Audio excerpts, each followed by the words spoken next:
Bonjour à tous et bienvenue sur la chaîne YouTube de la Médiathèque des Avenirs. Aujourd'hui, je vous présente les arrivées du mois de mars au secteur adulte.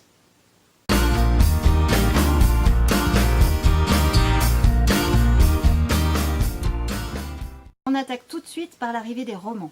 Dans la commande, il y avait ce mois-ci le dernier roman de Liane Moriarty. Souvenez-vous, chers lecteurs, chères lectrices, vous aviez adoré son précédent qui s'appelait Le secret du mari. Voici son tout nouveau roman, Petit secret, grand mensonge. Voici ensuite le tout dernier Jojo Moyes qui s'appelle Après toi. Ce roman fait suite à un précédent qui était paru il y a quelques années qui, je vous le donne en mille, s'appelait...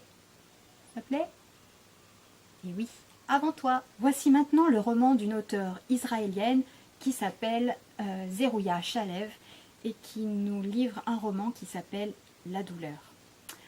La douleur raconte la vie d'une femme qui va se retrouver blessée dans un attentat et comment elle va essayer de surmonter cette douleur, surmonter cette épreuve et reconstruire sa vie. Angélique Barbera, ça vous dit quelque chose?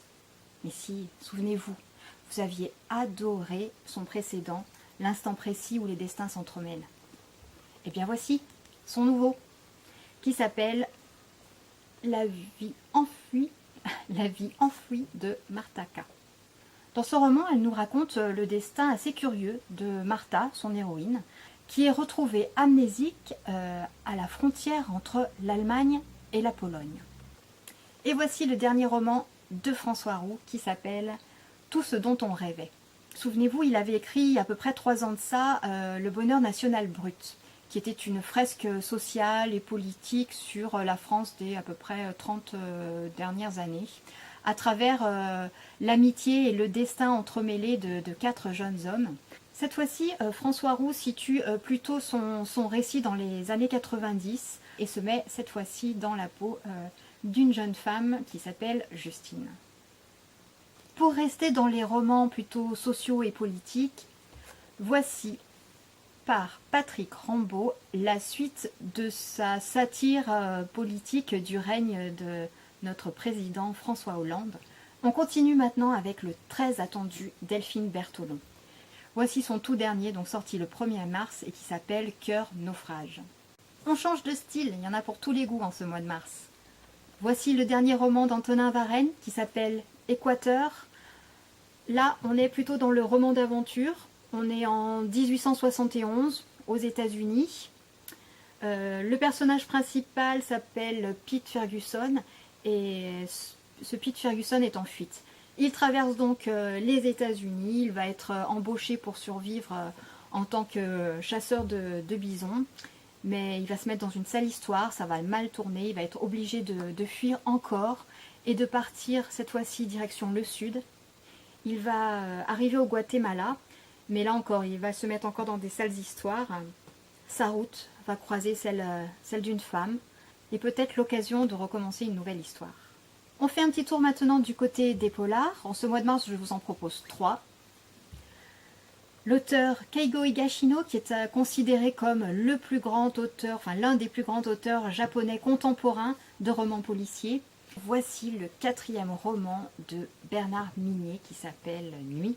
Dans celui-là, on se retrouve plongé au départ dans une nuit de tempête en pleine mer du Nord. Un hélicoptère dépose l'inspectrice norvégienne qui s'appelle Kirsten Nygaard sur une plateforme pétrolière. Elle a été appelée ici parce qu'il y a eu un meurtre. Une technicienne a été tuée. Or, en passant le personnel en revue, elle va se rendre compte qu'un membre du personnel est manquant. Elle va donc se rendre dans sa cabine, commencer à la fouiller, elle va tomber sur une série de photos et elle va aussi découvrir l'identité de la personne manquante. Il s'appelle Julian Hirtman et c'est un homme que l'inspectrice connaît bien puisque ça fait des années qu'elle le pourchasse. Et pour couronner le tout, les photos qu'elle retrouve sont celles d'un de ses coéquipiers de la police qui semble, au vu des photos, épié et surveillé. Voici Révolution de Sébastien Gendron. À savoir que Sébastien Gendron, c'est plutôt du polar social, mais il est plutôt dans la subversion, plutôt dans la comédie noire. On fait un petit tour rapide maintenant du côté des livres documentaires, avec le futur best-seller du rayon médecine. Voici le dernier, Michel Sim, qui s'attaque à notre cerveau. Voici Du voisinage d'Hélène Lelay, qui est une réflexion sur la coexistence humaine. Un autre essai, et cette fois-ci, il s'appelle Respirer tue de Gérard Borvon.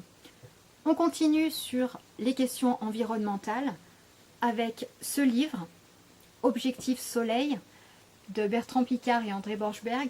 Il s'agit du récit de l'aventure menée par ces deux hommes, puisque vous savez, ce sont les deux hommes qui ont fait un pari un peu fou de faire le tour du monde à partir d'un avion, le Solar Impulse, qui fonctionne uniquement à l'énergie solaire. On poursuit avec un livre de saison, Faire son compost aux éditions Ulmer. Et oui, parce qu'on est au mois de mars, il va être temps de faire le jardin. Plus serein, le livre de Dominique Servant, qui nous parle de stress, d'équilibre intérieur. Et je termine sur un documentaire qui parle d'un sujet d'actualité, un sujet de société, qui s'appelle La fabrique des bébés, enquête sur les mères porteuses dans le monde, de Natacha Tatou. Et bien voilà, j'ai fait le tour. Donc tous ces livres, vous allez les retrouver dans les prochains jours sur la table des nouveautés à l'accueil de la médiathèque. Je vous dis à très bientôt.